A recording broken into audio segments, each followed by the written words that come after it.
오늘 우리가 함께 머무를 말씀은 다니엘서 12장 4절입니다. 다니엘서를 마무리하는 마지막 장에 조용히 놓인 한 구절입니다.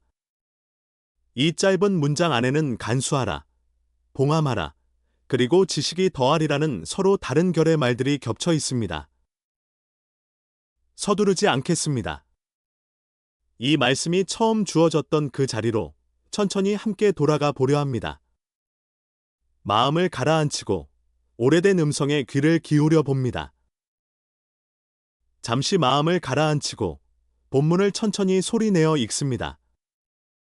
다니엘아, 마지막 때까지 이 말을 간수하고 이 글을 봉함하라. 많은 사람이 빨리 왕래하며 지식이 더하리라. 한 번 더, 이번에는 각 단어의 무게를 느끼며 마음에 새겨봅니다. 마지막 때까지 간수하라. 그리고 봉함하라. 이 말씀이 우리 안에 조용히 내려앉기를 기다립니다. 다니엘은 바벨론 포로기, 이방 제국의 한복판에서 하나님의 백성으로 살아간 사람이었습니다. 그가 선 곳은 낯선 언어와 낯선 신들이 가득한 땅이었습니다. 이 마지막 장면은 그가 받은 긴 환상의 끝자락입니다. 앞선 장들에서 다니엘은 장차 일어날 나라들과 환난에 관한 계시를 받았습니다. 그리고 마지막 때에 관한 무겁고 낯선 말씀이 그의 앞에 펼쳐졌습니다. 그것은 사람의 힘으로 다 헤아릴 수 없는 하늘의 뜻이었습니다. 그 계시를 다 이해하지 못한 다니엘에게 주어진 명령이 바로 간수하고 봉함하라였습니다. 지금 다 풀리지 않아도 괜찮다는 하늘의 위로가 담긴 지시였습니다. 이해의 끝에서 하나님은 조급함이 아니라 신뢰를 가르치셨습니다.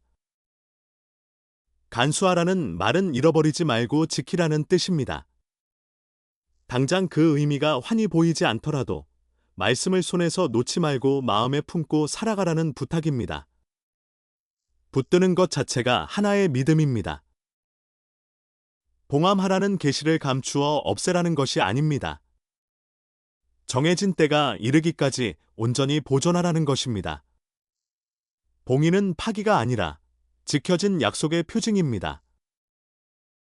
많은 사람이 빨리 왕래하며 지식이 더하리라는 말은 소망의 예고입니다.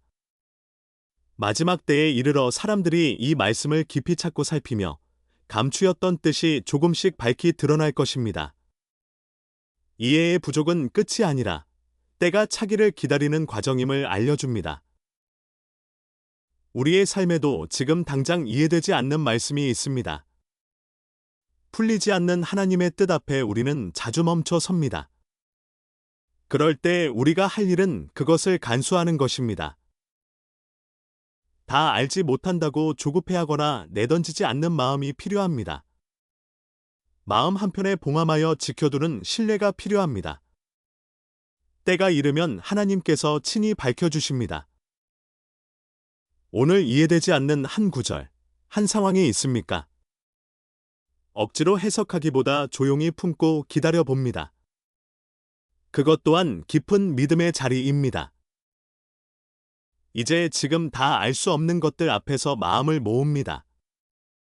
서두르지 않고 말씀을 간수하는 마음을 구합니다. 잠시 고요 속에 머물러 기도합니다. 주님, 제가 이해하지 못하는 뜻까지도 손에서 놓지 않게 하시고 정하신 때에 밝히 보게 하실 주님을 신뢰하며 오늘을 살게 하소서. 봉함된 말씀 위에 놓인 주님의 때를 기다립니다. 봉함된 말씀 위에 놓인 하나님의 때를 기다리며 잔잔한 여백 속에서 이 묵상을 마칩니다. 지금 다 알지 못해도 괜찮습니다. 우리는 그저 신뢰하며 오늘을 살아갑니다.